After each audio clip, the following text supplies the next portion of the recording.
ಸರ್ಕಾರಿ ಕಟ್ಟಡದ ಆಯಸ್ಸು ಕೇವಲ 10 ವರ್ಷ ಮಾತ್ರನಾ?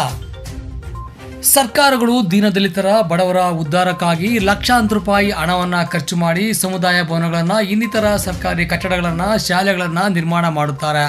ಆದರೆ ಇಲ್ಲಿ ಸರ್ಕಾರಿ ಕಟ್ಟಡ ಕೇವಲ 10 ವರ್ಷಕ್ಕೆ ಶಿಥಿಲಗೊಂಡು ಪಾಳು ಬಿದ್ದಿದೆ. ಆದರೆ ಈ ಒಂದು ಕಟ್ಟಡ ನಿರ್ಮಾಣದಲ್ಲಿ ಅವ್ಯವಹಾರ ನಡೆದಿದೆಯಾ? ಅಧಿಕಾರಿಗಳು ಶಾಮೀಲಾಗಿದ್ದಾರಾ? ರಾಜಕಾರಣಿಗಳು ಕೂಡ ಇದರಲ್ಲಿ ಲಂಚ ಹೊಡೆದಿದ್ದಾರೆ ಎಂಬ ಅನುಮಾನ ಕಾಡ್ತಾ ಇದೆ.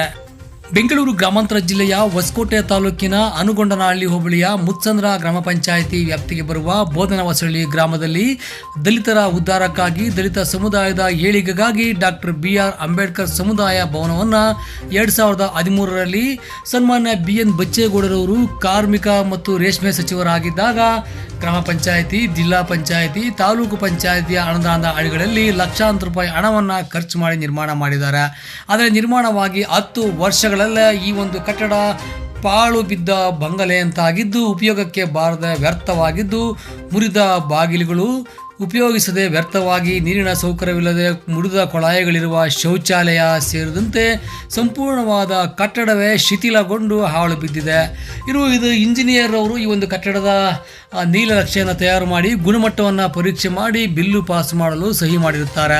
ಇನ್ನು ಅಧಿಕಾರಿಗಳು ಕೂಡ ಪರಿಶೀಲನೆ ಮಾಡಿ ಕಟ್ಟಡದ ಗುಣಮಟ್ಟವನ್ನು ಬಿಲ್ಲು ಪಾಸ್ ಮಾಡಿರ್ತಾರೆ.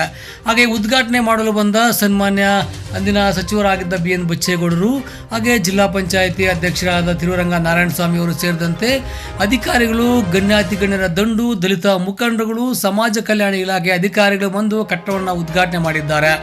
ಈಗ ಕೇವಲ 10 ವರ್ಷಕ್ಕೆ ಈ ಕಟ್ಟಡದ ಪರಿಸ್ಥಿತಿ ಹೇಗಿದೆ ಅಂತ ನಾನು ಹೇಳೋದು ಬೇಡ, ನೀವೇ ನೋಡಿ.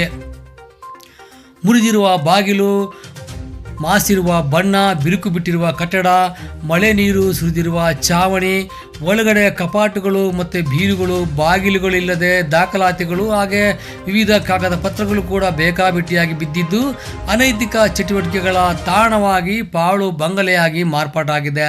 ಇನ್ನು ದಲಿತರ ಉದ್ಧಾರದ ಕನಸನ್ನು ಕಂಡು ಲಕ್ಷಾಂತರ ರೂಪಾಯಿ ಹಣ ಖರ್ಚು ಮಾಡಿದ್ದೇವೆ ಎಂದು ಸರ್ಕಾರ ಬೋರ್ಡ್ಗಳನ್ನು ಹಾಕಿಕೊಂಡು ಪತ್ರಿಕಾ ಹೇಳಿಕೆಗಳನ್ನು ಕೊಟ್ಟು ಬೀಗುತ್ತಿರುವುದು ಒಂದು ಕಡೆ. ಆದರೆ ಲಕ್ಷಾಂತರ ರೂಪಾಯಿ ಹಣದಲ್ಲಿ ಅಲ್ಪ ಪಾಲು ಮಾತ್ರ ಕಟ್ಟಡ ನಿರ್ಮಾಣಕ್ಕೆ ಆಗಿದ್ದು, ಉಳಿದ ಪಾಲನ್ನು ಅಧಿಕಾರಿಗಳು, ರಾಜಕಾರಣಿಗಳು ಅಥವಾ ಗುತ್ತಿಗೆದಾರರು ಗುಳುಂ ಮಾಡಿದ್ದಾರಾ ಎಂಬ ಅನುಮಾನ ಕೂಡ ಕಾಡ್ತಾ ಇದೆ. ಇದೇ ಇಂಜಿನಿಯರು ತಮ್ಮ ಮನೆಯನ್ನು ಕಟ್ಟಿಕೊಂಡ್ರೆ 10 ವರ್ಷಕ್ಕೆ ಮನೆ ಹಾಳಾಗುತ್ತಾ? ಇದನ್ನು ಉದ್ಘಾಟನೆ ಮಾಡಿರುವ ಮಂತ್ರಿಗಳ ಮನೆ 10 ವರ್ಷಕ್ಕೆ ಹಾಳಾಗುತ್ತಾ? ಅಥವಾ ಈ ಕಾರ್ಯಕ್ರಮದಲ್ಲಿ ಭಾಗವಹಿಸಿದ ದಲಿತರ ಮನೆಗಳೆಲ್ಲ ಕೂಡ 10 ವರ್ಷಕ್ಕೆ ಬಿದೋಗಿದಾವ ಅನ್ನೋ ಅನುಮಾನ ಕೂಡ ಕಾಡ್ತಾ ಇದೆ.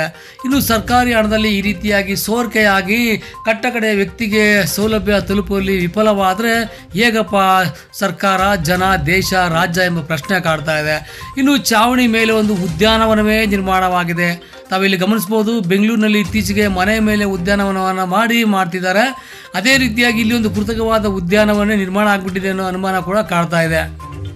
ದಯಮಾಡಿ ಸಂಬಂಧಪಟ್ಟ ಇಲಾಖೆಯ ಅಧಿಕಾರಿಗಳು ಹಾಗೆ ಸಂಬಂಧಪಟ್ಟ ಸಮುದಾಯದವರಾಗಲಿ ಇತ್ತ ಗಮನ ಹರಿಸಿ ಈ ಒಂದು ಕಟ್ಟಡ ಶಿಥಿಲಗೊಂಡಿರೋದರ ಬಗ್ಗೆ ತನಿಖೆಯನ್ನು ಕೈಗೊಂಡು ಯಾರೆಲ್ಲ ಶಾಮೀಲಾಗಿದ್ದಾರೆ, ಎಲ್ಲಿ ಹಣ ಸೋರಿಕೆ ಆಗಿದೆ ಎಂಬುದನ್ನು ಪತ್ತೆ ಹಚ್ಚಿ ದಲಿತ ಸಮುದಾಯಕ್ಕೆ ಸೂಕ್ತ ನ್ಯಾಯವನ್ನು ಒದಗಿಸಿಕೊಡುವಲ್ಲಿ ಇನ್ನಾದರೂ ಮುಂದಾಗ್ತಾರಾ ಕಾದು ನೋಡಬೇಕಿದೆ. ಅಥವಾ ಜಾಣಕೂಡು ಪ್ರದರ್ಶನ ಮಾಡಿ ನಮಗೂ ಕೂಡ ಪಾಲು ಬರಲಿ, ಇದರಲ್ಲಿ ಪಾಲಿದೆ ಅಂತ ಸುಮ್ಮನಾಗ್ತಾರಾ ಏನು ಎಂಬುದೇ ಯಕ್ಷ ಪ್ರಶ್ನೆ ಆಗಿದೆ.